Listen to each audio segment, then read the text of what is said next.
O texto diz assim, Apocalipse 2, 18 a 29. Ao anjo da igreja em Tiatira escreve: estas coisas diz o Filho de Deus, que tem os olhos como chama de fogo, os pés semelhantes ao bronze polido.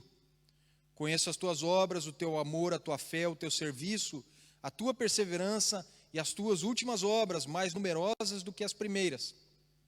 Tenho, porém, contra ti o tolerares que essa mulher, Jezabel, que a si mesmo se declara profetiza, não somente ensine, mas ainda seduz os meus servos a praticarem a prostituição e a comerem coisas sacrificadas aos ídolos.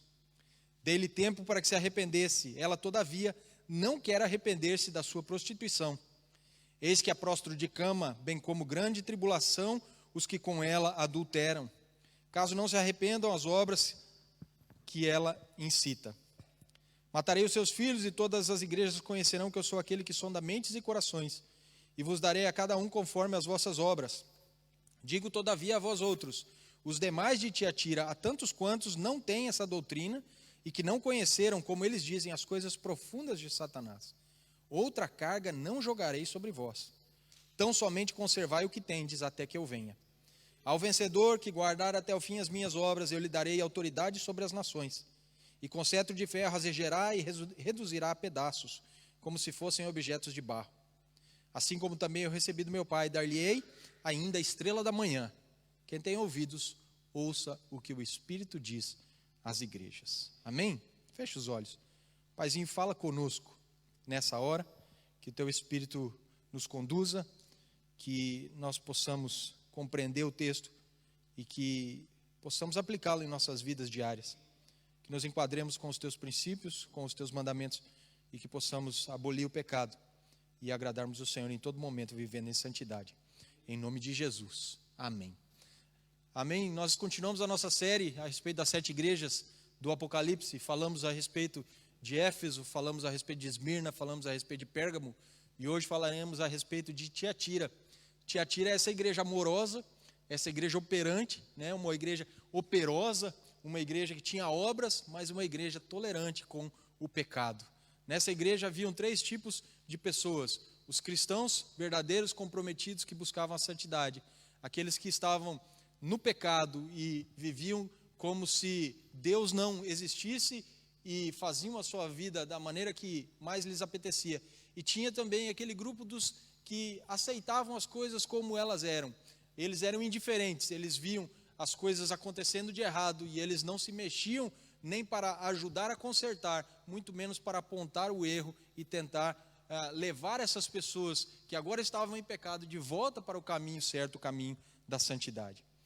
Nós vemos aqui a igreja de Tiatira em um local que não era politicamente importante, não era também economicamente tão destacado, não era um local em que via-se muita aliança com o Império Romano, mas era um local em que o comércio ele tinha a sua importância e existiam vários sindicatos comerciais, várias agremiações, vários ajuntamentos em que as pessoas, elas, pelo seu negócio e pelo nicho em que elas estavam inseridas, elas se ajuntavam para fazerem negócios e também para festejarem, para cultuarem juntas alguma entidade.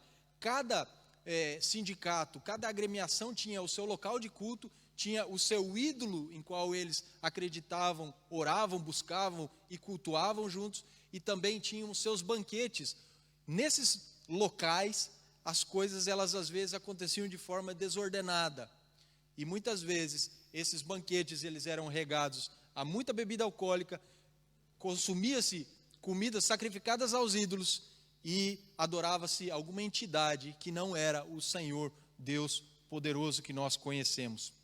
E a igreja aqui, ela não era perseguida de forma alguma, nem por gregos, nem por romanos, nem por judeus.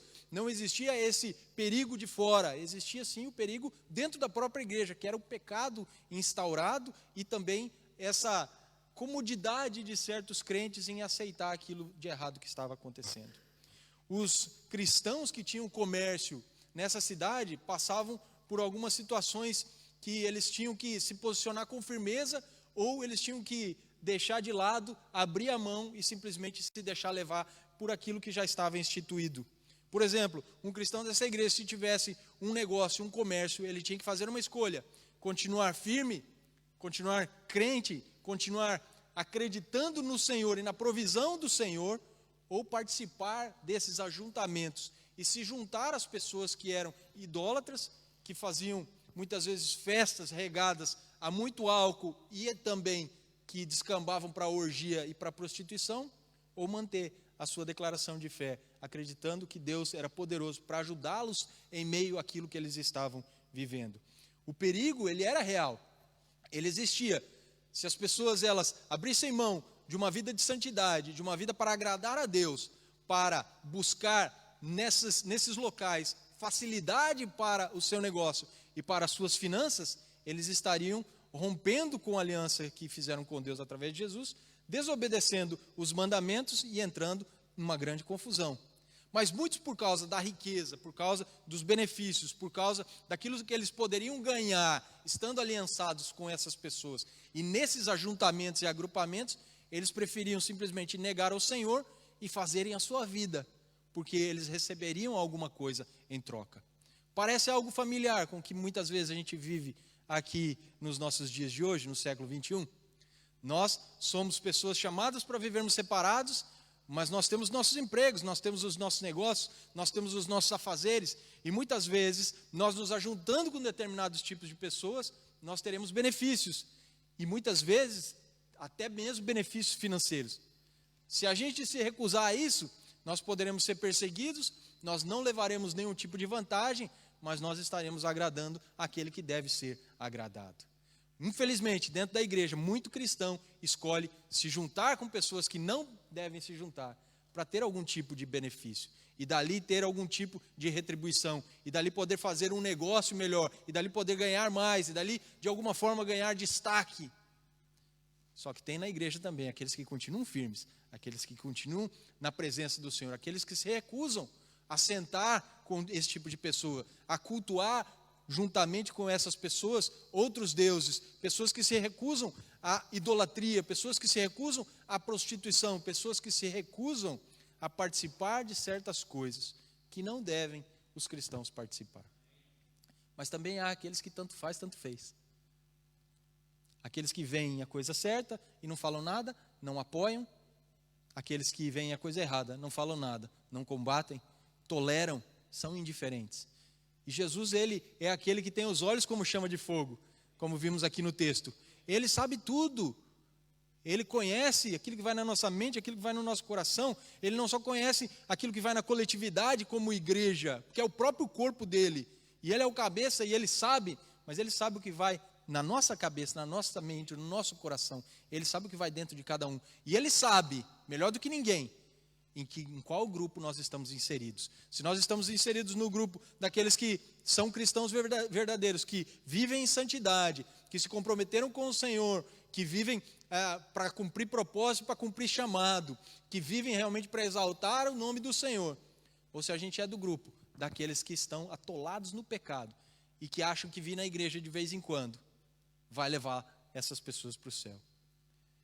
Ele sabe se nós somos do grupo daqueles que se dizem cristãos, mas participam dos banquetes feitos para demônios. Se dizem cristãos, mas não tem problema de ter um pezinho ali nas coisas erradas, na imoralidade, às vezes na idolatria, muitas vezes na superstição, na crendice, nos achismos, naquilo que as pessoas pregam por aí. Ele sabe qual grupo eu e você participamos. Mas ele também sabe se a gente é daqueles que somos indiferentes.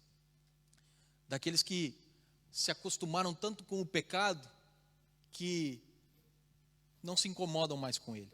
Vêm coisas erradas acontecendo na igreja e não tem a capacidade ou a coragem de levantar a sua voz e lutar contra. O Senhor sabe em qual grupo eu estou, o Senhor sabe em qual grupo você está. Olha só, o verso 28. Ao anjo da igreja de Tiatira escreve: estas coisas diz o Filho de Deus, que tem os olhos como chama de fogo, os pés semelhantes ao bronze polido. Ele sabe tudo, ele conhece tudo e ele tem poder para todas as coisas. Não só poder, ele tem firmeza E ele tem sempre a primeira iniciativa de que é consertar a sua igreja para que essa igreja possa um dia se encontrar com ele nos ares e poder morar por toda a eternidade com ele. William Barclay diz: uma igreja cheia de gente, cheia de energia, cheia de atividade, não necessariamente é uma igreja verdadeira. É muito fácil encher de gente uma igreja quando os fiéis vêm para ser entretidos e não instruídos, para serem tranquilizados em vez de desafiados e confrontados com as realidades de seus pecados e com oferta de salvação. Essa igreja aqui foi elogiada por Jesus, porque eles tinham amor, eles tinham boas obras, e Jesus fala que as obras que eles tinham eram melhores até mesmo que as primeiras. Engraçado, para Éfeso, Jesus fala: você esqueceu do primeiro amor, arrepende-te, volta para lá, vê o que você perdeu e começa a fazer tudo de novo.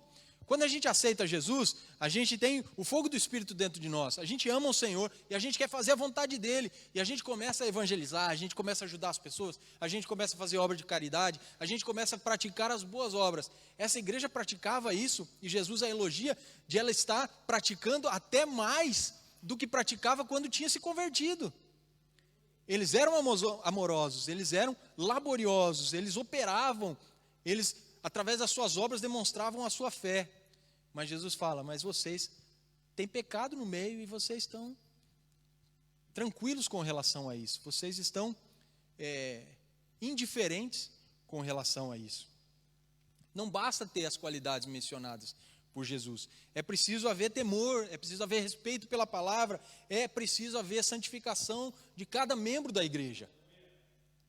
Olha o que o verso 19 diz: conheço as tuas obras, teu amor, tua fé, o teu serviço, a tua perseverança e as tuas últimas obras, mais numerosas que as primeiras. Mas Jesus também, ele continua no 20 dizendo: porém eu tenho contra ti o tolerares que essa mulher Jezabel, que a si mesmo se declara profetiza, não somente ensine, mas ainda seduza os meus servos a praticarem a prostituição e a comerem coisas sacrificadas aos ídolos. Jezabel aqui é um símbolo de falsa profetisa, de uma pessoa que influenciava a igreja levando a um caminho que não era o caminho da santidade, levando para um caminho que era um caminho que afastava a igreja de Deus ao invés de aproximar a igreja de Deus. Jezabel é aquela princesa fenícia casada com o rei Acabe, lá de 2 Reis. O texto nos fala que ela era uma pessoa idólatra, uma pessoa que levou Israel a cometer prostituição. E quando a Bíblia fala de prostituição, ela fala de prostituição realmente o pecado carnal, mas também quando a gente se volta para algo ou alguém que não seja o Senhor, e a gente vive colocando a nossa fé nessa pessoa ou nesse objeto, nesse ídolo. E aí os nossos olhos são tirados daquele que realmente é vivo e tem todo o poder para nos ajudar. Jezabel aqui no Apocalipse é símbolo, essa profetisa aqui do Apocalipse é símbolo dessa pessoa lá de 2 Reis que levou Israel para longe. E essa aqui levava a igreja para longe do Senhor. Jesus reprova a atitude dela. E Jesus, ele aponta para o dedo, ou melhor, o dedo para essa mulher que se denominava uma profeta, que se denominava superior aos líderes daquela igreja, que se achava usada por Deus para direcionar as pessoas como elas deveriam viver ou como elas não deveriam viver. E as pessoas estavam aceitando esse tipo de pessoa no seu meio. Era uma pessoa que se autodenominava usada por Deus. Era uma pessoa que se dizia um instrumento do Senhor para dar direção aos crentes e aos cristãos daquela igreja. E olha a direção que ela estava dando para essas pessoas. Vocês podem participar dessas festas de sindicato, vocês podem beber à vontade, vocês podem festejar à vontade, vocês podem participar até mesmo das orgias que eles fazem, vocês podem cultuar os ídolos que eles cultuam, você pode até ir nesses templos que eles vão, e depois você vem na igreja que não há problema algum. Era esse o ensinamento dessa mulher, e era para isso que Jesus estava apontando o dedo.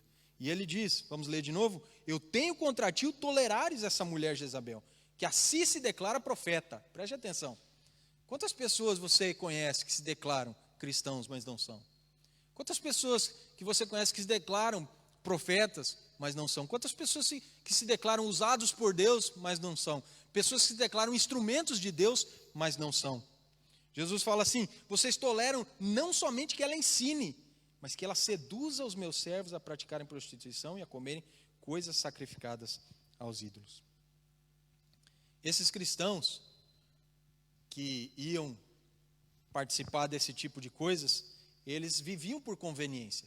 Para eles era bom, eles tiravam algumas coisas, né, que eram importantes para talvez sua vida financeira, seu comércio, seu trabalho. Eles recebiam algo em troca. E é justamente assim que o diabo trabalha. Ele sempre nos apresenta algo que parece bom, não é? Para conseguir fazer negócio conosco. A Bíblia diz que ele vem como um anjo de luz, ele nunca vai vir como aquela figura que nós conhecemos aí dos desenhos animados e até mesmo dos filmes. Ele vem como se não fosse nada. Ele vem como se não fosse um big deal, alguma coisa, né, que nós deveríamos prestar atenção para ver se é certo, se não é certo. E ele vem oferecendo. O que ele fez lá com Jesus quando ele foi tentar Jesus no deserto? Ele falou: olha, tá vendo os reinos do mundo aí, ó? Eu vou te dar tudo, se prostrado tu me adorares. Ele ofereceu os reinos do mundo e ele queria que Jesus prostrado o adorasse. Para esses cristãos aí de Tiatira, ele oferecia benefícios comerciais, financeiros, profissionais, se eles prostrado adorassem a ele. Olha só o perigo disso. Os efésios não suportaram os homens maus, não suportaram os falsos profetas. Tiatira os acolhia, Tiatira os aceitava, Tiatira deixava eles até mesmo crescerem dentro da igreja, dentro da comunidade. Tiatira até mesmo os incentivava a continuarem fazendo aquilo que eles estavam fazendo. E talvez até os financiassem, porque eles às vezes tinham algo em troca e alguns benefícios. Preste atenção, nessa igreja havia trabalho, havia amor, havia fé, havia perseverança.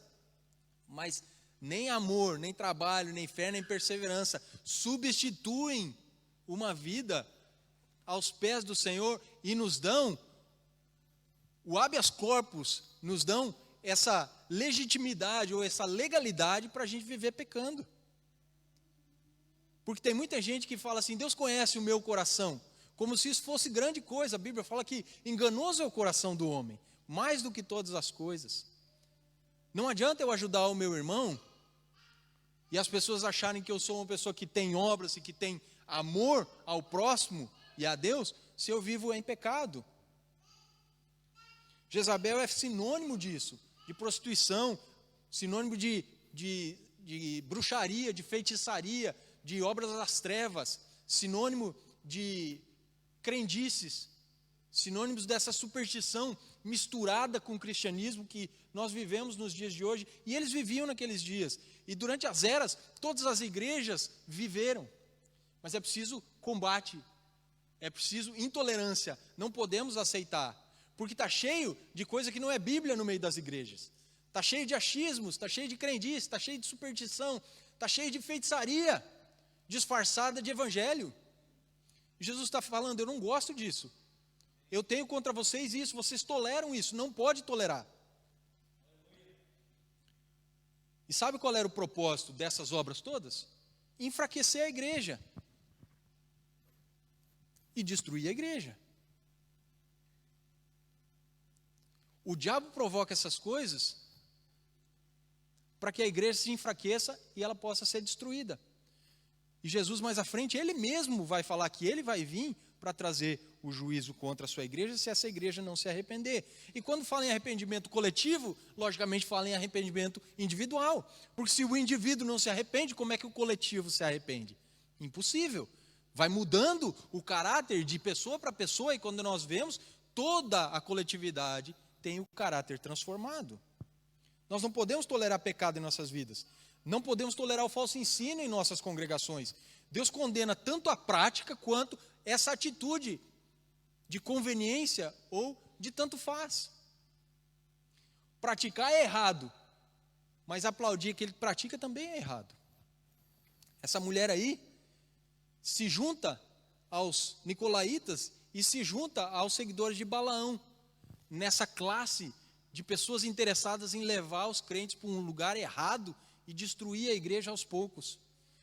Os seguidores de Balaão, mesma coisa, prostituição, idolatria, feitiçaria. Os nicolaítas, imoralidade, práticas sexuais que são condenadas pela Bíblia.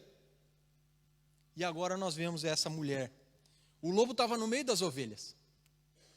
E as ovelhas estavam tranquilas, não estavam alertas. As ovelhas achavam que o lobo era uma delas. Mas quando as ovelhas elas menos esperam, o lobo vai mostrar suas garras, vai mostrar suas presas e vai destruir aquilo que ele deseja destruir. Eles tinham carta branca para atacar à vontade no meio dessa igreja. E quando as ovelhas elas percebem, é diferente, não é mesmo? Mas quando as ovelhas não percebem, não há como elas escaparem. É como o câncer, ele vai devagarinho, vai se espalhando. Quando a gente vê, já tomou conta e não há mais solução.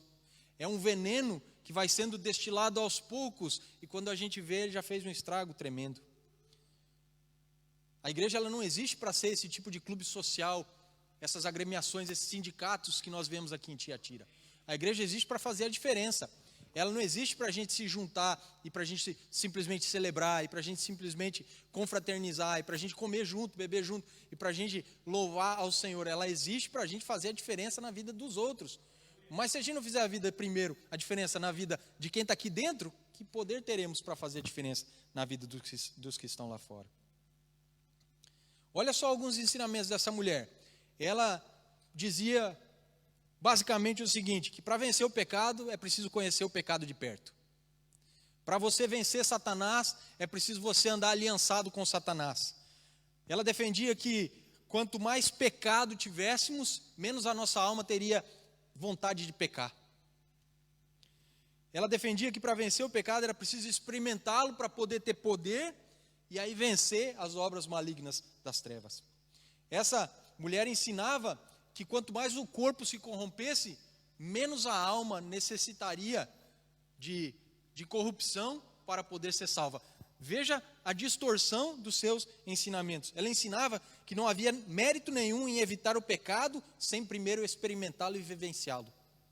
Você precisa experimentar, você precisa vivenciar, e aí você vai ter o mérito na conquista do pecado, nessa conquista de santidade. Veja lá.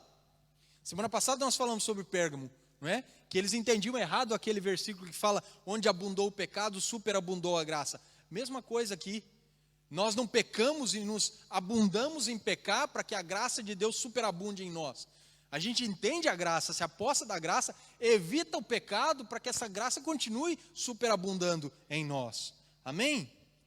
Ela pregava um cristianismo liberal, sem regra, sem mandamento, sem princípio, sem proibições. E muitas coisas, quando lemos a Bíblia, que nós encontramos, são regras, princípios, mandamentos, proibições. Não é muito diferente do que vivemos hoje, não é? Se a gente for ver de forma geral, não estou falando de gestos, estou falando de forma geral, percentual de divórcios dentro e fora da igreja, praticamente o mesmo. Percentual de sexo fora do casamento, dentro e fora da igreja, praticamente é o mesmo. Percentual de imoralidade relacionada, por exemplo, à pornografia, dentro e fora da igreja, mais ou menos a mesma coisa. Qual é a diferença de ser cristão e de não ser? Qual é a diferença de ser crente e não ser? Qual é a diferença de se dizer seguidor de Jesus e não ser? Quando a gente se traduz a teoria na prática, muitas vezes não se vê diferença alguma. E Jesus está apontando o dedo, está dizendo, eu não gosto disso. Vocês deveriam ser separados, vocês deveriam ser realmente diferentes. Não pode ser igual, porque comunhão existe entre luz e trevas. Que comunhão existe entre a mesa do Senhor e a mesa dos demônios. Vícios, mentira, desonestidade. Quanto cristão é desonesto? Quanto cristão tem vício? Quanto cristão mente com todos os dentes que tem na boca?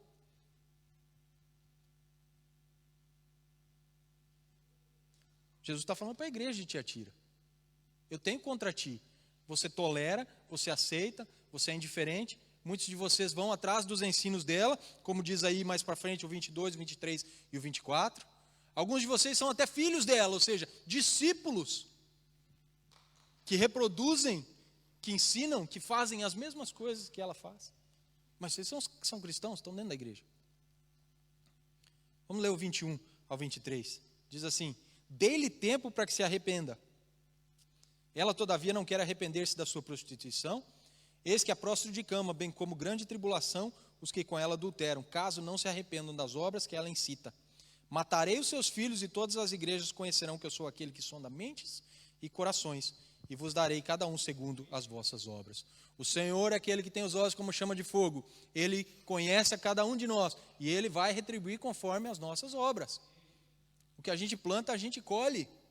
O Senhor é amor, mas Ele é justiça. E por causa do amor, Ele não vai deixar de executar a sua justiça.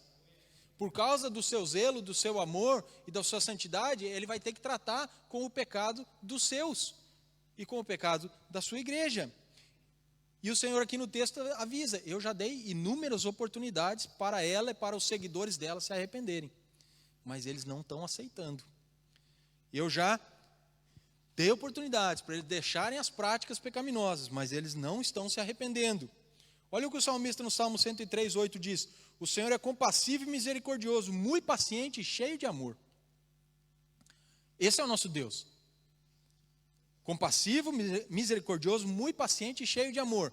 Mas um Deus que é passivo, misericordioso, paciente e cheio de amor, Ele também se ira.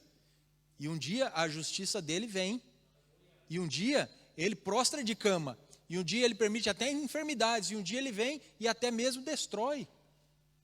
Por causa desse amor. Ezequiel 33:11 diz: Dize-lhes, vivo eu, diz o Senhor Deus, que não tenho prazer na morte do ímpio, mas que o ímpio se converta do seu caminho e viva. Convertei-vos dos vossos maus caminhos, pois por que razão morrereis, ó casa de Israel? Veja, ele diz que não tem prazer na morte do ímpio. Quem é o ímpio? Aquele que não é cristão, aquele que ainda não entregou a vida ao Senhor. Nesse caso é o contexto de Israel, aquele que não era do povo de Israel. Jesus diz, eu não tenho prazer na morte do incrédulo. Eu quero que ele se converta. E ele diz, arrependa, converta-se. Só que ele diz assim, por que razão morrereis, ó casa de Israel? Ele está falando com o próprio povo dele agora. Porque no meio do povo tinha incrédulo. No meio da igreja tem incrédulo. E ele traz esse juízo, e ele traz esse castigo para que as pessoas se arrependam e se convertam. E não venham a morrer. Ele dá tempo, Ele dá oportunidades. Nessa manhã as misericórdias dele se renovaram. Mais um dia, mais uma oportunidade, mais um tempo para a gente olhar para a nossa vida e a gente ver em que grupo nós estamos. Se estamos no grupo que faz a vontade de Deus, que ama a Deus, que vive em santidade, excelente. O nosso lugar, ele está garantido. A Bíblia diz que nós moramos e vivemos com o Senhor nos lugares celestiais, assentados com Ele. Agora, se a gente está no grupo dos pecadores ou daqueles que toleram o pecado, a gente precisa se arrepender. Lamentações 3, 22, 23. As misericórdias do Senhor são a causa de não sermos consumidos, porque as suas misericórdias não têm fim. Só que a gente não pode brincar com isso.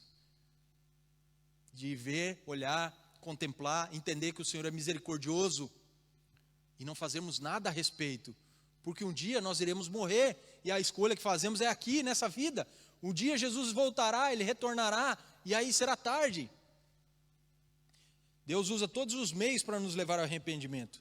Todos os meios para levar um pecador ao arrependimento, para transformar corações, para mudar histórias, como nós cantamos juntos. Ele usa todos os meios, até mesmo os seus juízos, até mesmo prostrar as pessoas muitas vezes de cama enfermos, até mesmo fazer com que os negócios deem errado. Muitos jeitos e muitas formas o Senhor tem para levar-nos ao arrependimento. Hebreus 12:6 diz, porque o Senhor corrige o que ama e açoita qualquer um que recebe por filho. O Senhor disciplina quem ama, pois a disciplina é um ato de amor. Quem é pai aqui? Quem é mãe? Eu não sou, vou abaixar a mão. Pessoal lá em casa, da mesma forma, a gente não disciplina os filhos? A gente disciplina.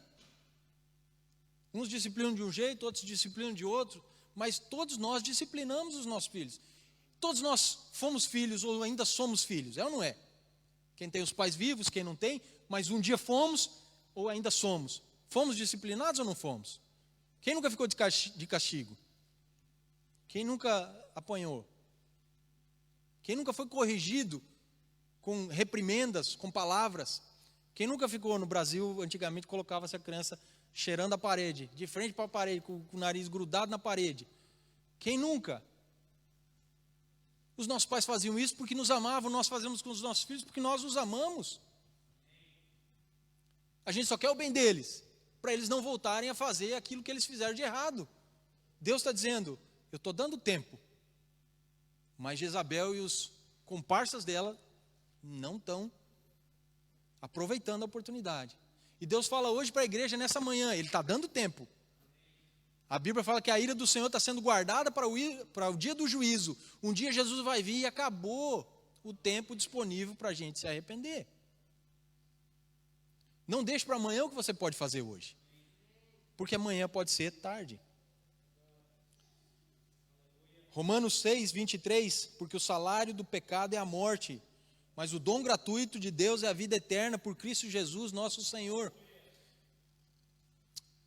Todos nós que trabalhamos, e as pessoas que talvez estejam sem trabalho agora, mas já trabalharam no passado, vão conseguir entender. O que geralmente acontece? A gente trabalha hoje, trabalha amanhã, trabalha depois, no outro dia, a gente trabalha, e aí recebe, não é? Depois trabalha e recebe. Ou é o contrário? A gente recebe e trabalha. Recebe na segunda, recebe na terça, recebe na quarta, recebe na quinta, recebe na sexta, e por aí vai, e aí trabalha. Era bom se fosse, não era? Tem muita gente que quer assim, né? Que quer um emprego, mas não quer um trabalho. Mas não é, a gente trabalha muito e aí recebe o salário. Esse texto está dizendo o seguinte: todo aquele que peca, um dia vai receber o pagamento por esse pecado, e é a morte. Olha o que o texto diz, o salário do pecado é a morte. E tem muita gente que morre mesmo por pecar. Que o pecado leva a pessoa para uma vida de violência, uma vida de vício, e a pessoa acaba perdendo a vida aqui nessa terra. Mas a morte principal é a espiritual, que é a separação de Deus. Você viver nessa vida separado de Deus é uma desgraça. Imagina viver a eternidade separado do Senhor. O salário do pecado é a morte. Mas, tem sempre um mas. Porque Deus quer que a gente se arrependa. O objetivo dele é que a gente se arrependa. O dom gratuito de Deus é a vida eterna em Cristo Jesus, nosso Senhor. Essa falsa profetisa, ela desprezou o tempo da sua oportunidade, zombou da paciência do cordeiro. Então ela e seus amigos sofreram as consequências e morreram de problemas e enfermidades causadas pelo pecado. Vamos para o verso 24 e 25. Digo todavia a vós outros, os demais de Tiatira, a todos quantos não têm essa doutrina e que não conheceram, como dizem, as coisas profundas de Satanás: outra carga não jogarei sobre vós. Tão somente conservem o que têm, até que eu venha. Jesus conhecia aquele grupo que estava firme, que era sério, que tinha compromisso, que tinha responsabilidade, que vivia em santidade. E ele fala: eu não coloco carga nenhuma sobre vocês, conservem o que vocês têm. Vocês estão indo para o lugar certo, no caminho certo, andando pelo caminho estreito, para entrar na porta estreita, para conseguir herdar o céu. Continuem desse jeito. Mateus 5,8 diz: bem-aventurados os limpos de coração, porque verão a Deus. Hebreus 12,14, segui a paz com todos e a santificação, sem a qual ninguém verá o Senhor. Se não tiver santidade, chapéu, ninguém vai ver a Deus. Viver aqui na igreja e lá no mundo não vai nos levar para perto do Senhor. Porque sem santidade a gente não vai ver Ele. Nesse texto a gente aprende que o cristão tem que ser pacífico e santo. E a Bíblia fala, na sua generalidade, ela fala: sede santo porque eu sou santo. O diabo não conseguiu destruir essa igreja através da perseguição. Como eu falei, não tinha perseguição. Mas ele estava destruindo através de heresia e estava tentando corromper essa igreja através do pecado. E ele tenta nos convencer hoje do que aquilo que nós temos em Cristo não é suficiente. Ele sempre tenta nos convencer a gente buscar mais, querer mais, fazer associações que não devemos fazer, pactos que não devemos fazer, andar em cumplicidade que não devemos andar. Ele sempre tenta nos enganar de alguma forma, na sua sutileza, com palavras que parecem a verdade, mas não são a verdade. O que ele fez com Eva lá no jardim do Éden? O que ele fez com Jesus na tentação? Torcendo a palavra do Senhor, nos apresentando pratos de lentilha para ver se a gente come, e para ver se ele nos fisga. O que nós precisamos é tomar posse da vida eterna, é conhecer ao Senhor através do Filho. Filipe orou no início, Colossenses 1:27, Cristo em nós, a esperança da glória. O que a gente precisa, Cristo em nós. E tudo que o diabo oferecer não é para nós. Não é para nós. Paulo fala, vocês não podem comer da mesa do Senhor e participar do banquete do maligno. Vocês não podem beber o cálice do Senhor e beber o cálice dos demônios. Não pode. Qual é a marca do cristão? Amor. Qual é a outra marca do cristão? Santidade. Nós somos separados. Nós estamos no mundo, mas não podemos ser influenciados pelo mundo. Nós estamos no mundo porque nós queremos influenciar o mundo. Nós queremos salvar o mundo. Nós queremos contribuir com a obra do Senhor no mundo. Mas se o mundo estiver nos levando para longe do Senhor, a gente tem que romper com o mundo. Olha o que Paulo fala em Colossenses 2, do 2 ao 4. Eu digo isso para que ninguém vos engane com palavras persuasivas. Porque tem pessoa que é bom de papo. Tem pessoa que é boa de oratória. Tem pessoa que tem palavras macias, que falam bem e que vão nos levando com as suas historinhas, que vão nos levando com a sua maneira de ser e a sua maneira de falar. E muitas vezes a gente não olha para a Bíblia e a gente é enganado mesmo. Mas Paulo fala, eu digo isso para que ninguém vos engane. E olha o que Colossenses 2,8 diz. Tenham cuidado para que ninguém vos faça presa sua, por meio de filosofias e vãs sutilezas, segundo a tradição dos homens, segundo os rudimentos do mundo, e não segundo Cristo. Eu falei do lobo que estava no meio das ovelhas. Paulo está falando, cuidado para que ninguém faça de você uma presa. Não vire a caça de alguém. Tenham cuidado, porque eles vão tentar, através de vãs filosofias, através de vãs sutilezas, segundo a tradição dos homens, segundo o rudimento do mundo, e não segundo Cristo. Sabe o que é rudimento do mundo? Superstição. Sabe o que é rudimento do mundo? Crendice. Sabe o que é rudimento do mundo? Bruxaria, feitiçaria, macumbaria, obras das trevas. Essas coisinhas que muitas vezes o diabo disfarça de evangelho, mas que não tem nada de evangelho. É Jesus e mais alguma coisa. E a Bíblia diz que Ele é o único mediador entre Deus e os homens. O único. A gente só vai ao céu através de Jesus. O único caminho, a única verdade, a única vida. Não é Jesus e mais alguma coisa. É Jesus e ponto. É Jesus e basta. O resto é rudimento do mundo. Eu conheço cristãos que já não são cristãos, não podemos mais chamá-los de cristãos, que antes pregavam o evangelho, que eram compromissados com o Senhor, e hoje dão palestras motivacionais. Eu conheço pessoas que pregavam a Bíblia, e hoje elas falam a respeito de ciência. Não tenho nada contra a ciência. Mas não é uma situação em que um cristão leva alguém para o reino através da ciência. Ele leva alguém para o reino através da Bíblia. Eu conheço cristãos que hoje em dia se voltaram para o esoterismo. Leitura de mãos, leitura de cartas, velas e etc. E se você for falar com muitos deles, eles ainda vão falar que são cristãos. E olha o perigo. Porque se eles se dizem cristãos e até frequentam igrejas, eles são os lobos que estão no meio dos cordeiros, no meio das ovelhas. E eles precisam ser combatidos em amor, chamados a atenção, conduzidos de volta para a verdade.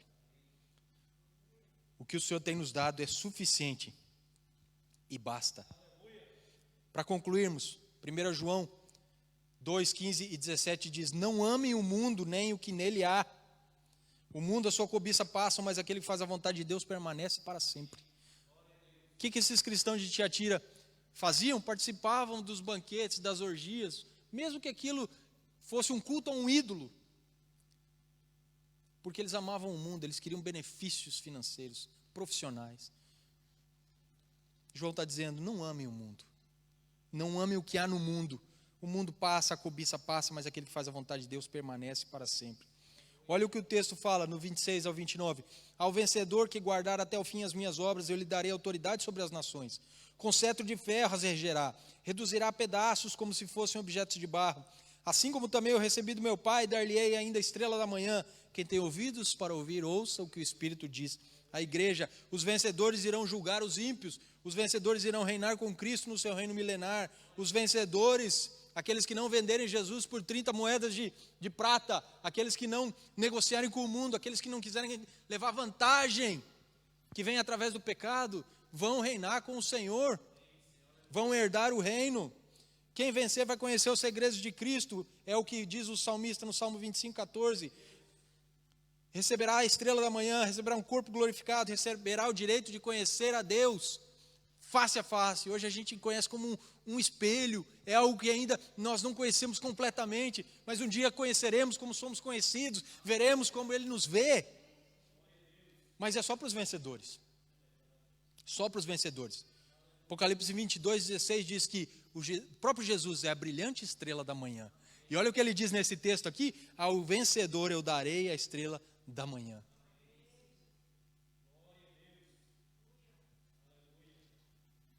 Jezabel ensinava os cristãos a se misturar com o mundo a fim de obter riqueza, prestígio, influência.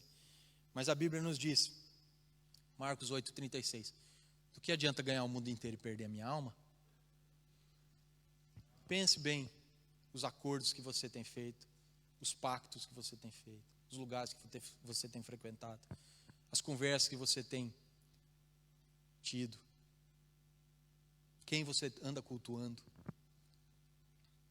o que você tem amado, o que você tem buscado. O que me adianta ganhar o mundo inteiro e perder a minha alma? Jezabel falava, vai lá ganha o mundo, faz lá os acordos que você quiser, lá é o lugar certo. A gente fala, não, lá não posso ir, lá não é o meu lugar.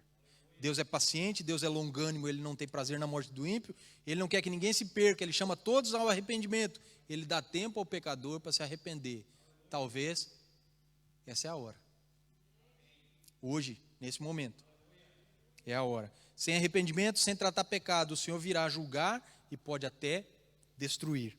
Quando o Senhor vier estabelecer o seu reino, será um reino de justiça, um reino de santidade, e Ele governará com barra de ferro.